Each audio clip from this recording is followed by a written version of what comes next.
et le Ainsi parlait Zarathustra, de Friedrich Nietzsche. Prologue. Lorsque Zarathustra eut atteint sa 30e année, il quitta sa patrie et le lac de sa patrie, et s'en alla dans la montagne. Là, il jouit de son esprit et de sa solitude, et ne s'en lassa point durant 10 années. Mais enfin son cœur se transforma, et un matin, se levant avec l'aurore, il s'avança devant le soleil et lui parla ainsi. « Ô grand astre, quel serait ton bonheur si tu n'avais pas ceux que tu éclaires? Depuis 10 ans que tu viens vers ma caverne, tu te serais lassé de ta lumière et de ce chemin sans moi, mon aigle et mon serpent. Mais nous t'attendions chaque matin, nous te prenions ton superflu et nous t'en bénissions. Voici. Je suis dégoûté de ma sagesse, comme l'abeille qui a amassé trop de miel. J'ai besoin de mains qui se tendent. Je voudrais donner et distribuer jusqu'à ce que les sages parmi les hommes soient redevenus joyeux de leur folie et les pauvres heureux de leur richesse. Voilà pourquoi je dois descendre dans les profondeurs, comme tu fais le soir quand tu vas derrière les mers, apportant ta clarté au-dessous du monde, ô astre débordant de richesse. Je dois disparaître ainsi que toi, me coucher, comme disent les hommes vers qui je veux descendre. Bénis-moi donc, œil tranquille, qui peut voir sans envie un bonheur même sans mesure. Bénis la coupe qui veut déborder, que l'eau toute dorée en découle, apportant partout le reflet de ta joie.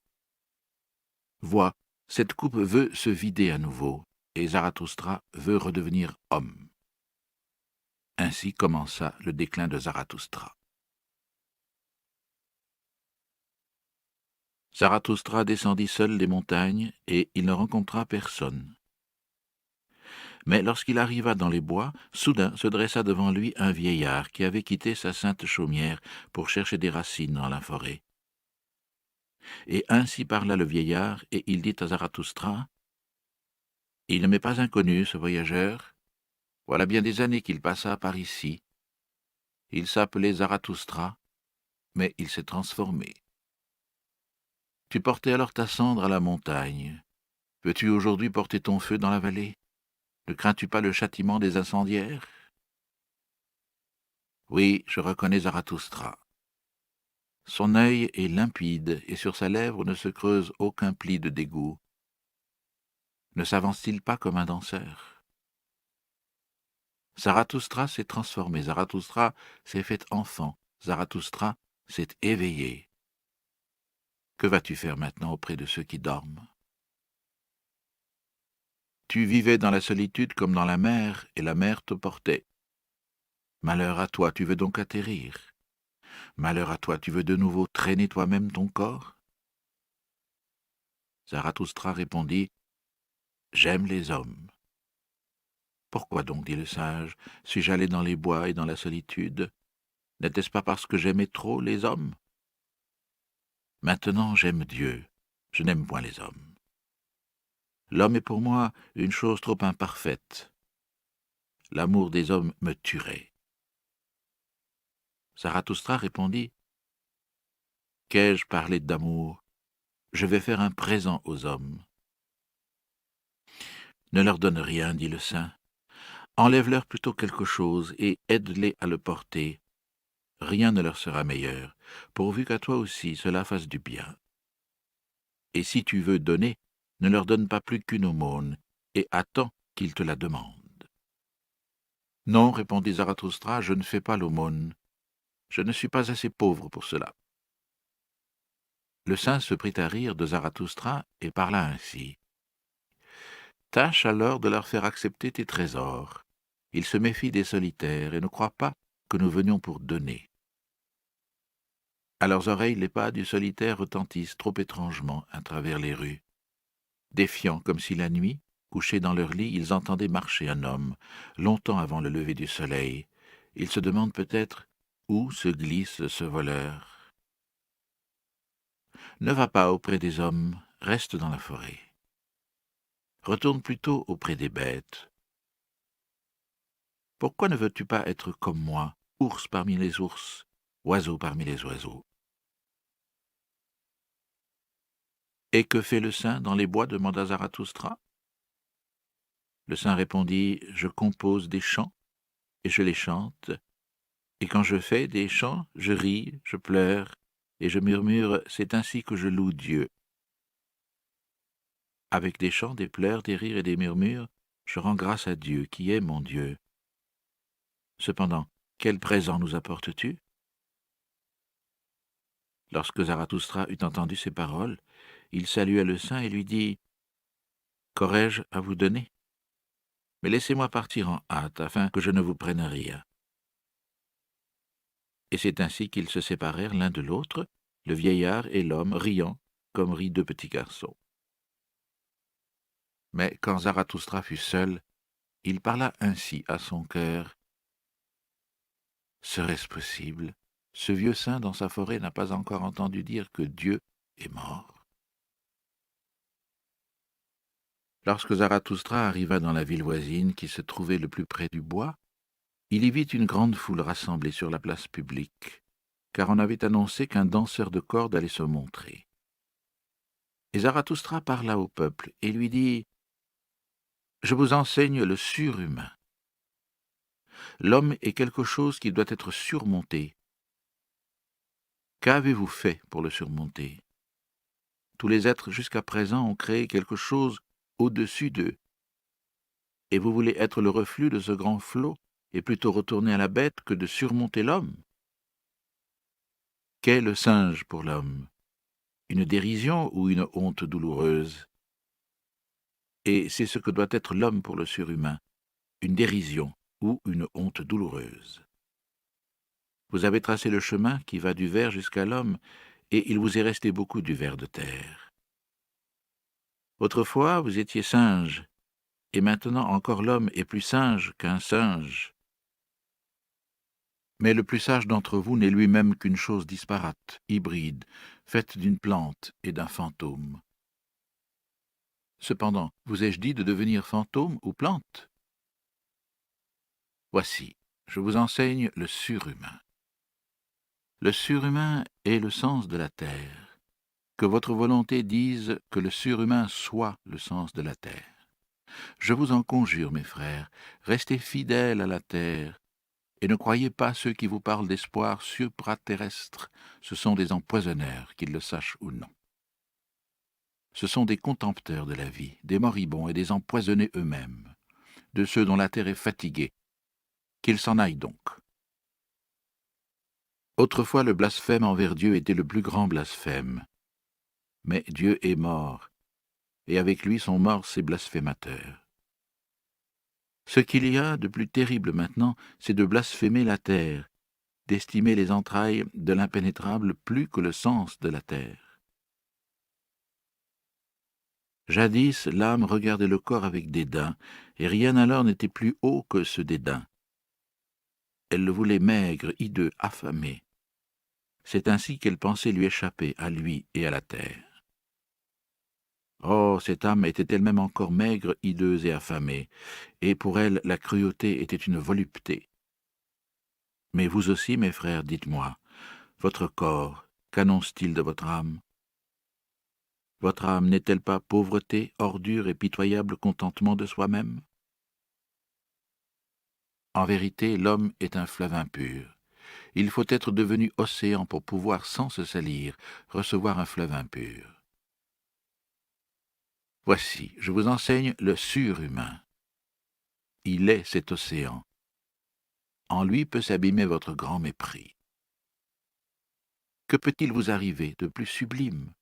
C'est l'heure du grand mépris, l'heure où votre bonheur même se tourne en dégoût, tout comme votre raison et votre vertu.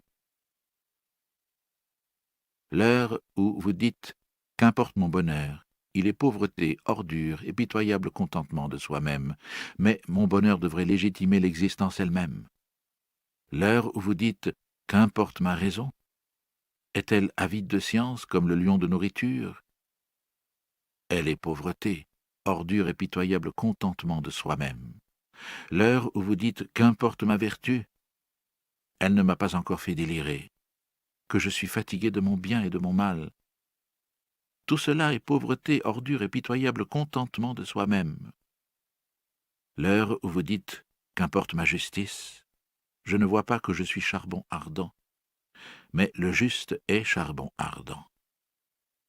L'heure où vous dites « Qu'importe ma pitié », la pitié n'est-elle pas la croix où l'on cloue celui qui aime les hommes? Mais ma pitié n'est pas une crucifixion. Avez-vous déjà parlé ainsi? Avez-vous déjà crié ainsi? Hélas, que ne vous ai-je entendu crier ainsi? Ce ne sont pas vos péchés, c'est votre contentement qui crie contre le ciel, c'est votre avarice, même dans vos péchés, qui crie contre le ciel. Où donc est l'éclair qui vous léchera de sa langue? Où est la folie qu'il faudrait vous inoculer? Voici, je vous enseigne le surhumain, il est cet éclair, il est cette folie. Quand Zarathustra eut parlé ainsi, quelqu'un de la foule s'écria « Nous avons assez entendu parler du danseur de cordes, faites-le nous voir maintenant. » Et tout le peuple rit de Zarathustra. Mais le danseur de cordes qui croyait que l'on avait parlé de lui se mit à l'ouvrage.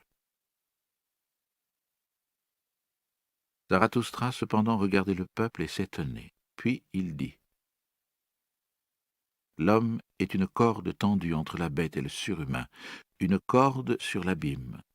Il est dangereux de passer de l'autre côté, dangereux de rester en route, dangereux de regarder en arrière. Frisson et arrêt, dangereux. Ce qu'il y a de grand dans l'homme, c'est qu'il est un pont et non un but. Ce que l'on peut aimer en l'homme, c'est qu'il est un passage et un déclin. J'aime ceux qui ne savent vivre autrement que pour disparaître, car ils passent au-delà. J'aime les grands contempteurs parce qu'ils sont les grands adorateurs, les flèches du désir vers l'autre rive. J'aime ceux qui ne cherchent pas derrière les étoiles une raison pour périr ou pour s'offrir en sacrifice, mais ceux qui se sacrifient à la terre pour qu'un jour la terre appartienne aux surhumains. J'aime celui qui vit pour connaître et qui veut connaître afin qu'un jour vive le surhumain, car c'est ainsi qu'il veut son propre déclin. J'aime celui qui travaille et invente pour bâtir une demeure au surhumain, pour préparer à sa venue la terre, les bêtes et les plantes, car c'est ainsi qu'il veut son propre déclin. J'aime celui qui aime sa vertu, car la vertu est une volonté de déclin et une flèche de désir. J'aime celui qui ne réserve pour lui-même aucune parcelle de son esprit, mais qui veut être tout entier l'esprit de sa vertu, car c'est ainsi qu'en esprit, il traverse le pont. J'aime celui qui fait de sa vertu son penchant et sa destinée, car c'est ainsi qu'à cause de sa vertu, il voudra vivre encore et ne plus vivre. J'aime celui qui ne veut pas avoir trop de vertu. Il y a plus de vertu en une vertu qu'en deux vertus. C'est un nœud où s'accroche la destinée. J'aime celui dont l'âme se dépense, celui qui ne veut pas qu'on lui dise merci et qui ne restitue point, car il donne toujours et ne veut point se conserver. J'aime celui qui a honte de voir le dé tomber en sa faveur et qui demande alors « Suis-je donc un faux joueur ?» car il veut périr. J'aime celui qui jette des paroles d'or au-devant de ses œuvres et qui tient toujours plus qu'il ne promet, car il veut son déclin. J'aime celui qui justifie ceux de l'avenir et qui délivre ceux du passé, car il veut que ceux d'aujourd'hui le fassent périr. J'aime celui qui châtie son Dieu parce qu'il aime son Dieu, car il faut que la colère de son Dieu le fasse périr. J'aime celui dont l'âme est profonde, même dans la blessure, celui qu'une petite aventure peut faire périr, car ainsi sans hésitation il passera le pont.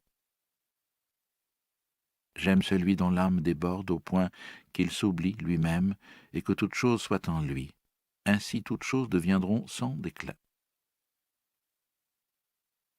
J'aime celui qui est libre de cœur et d'esprit, Ainsi sa tête ne sert que d'entraille à son cœur, mais son cœur l'entraîne au déclin.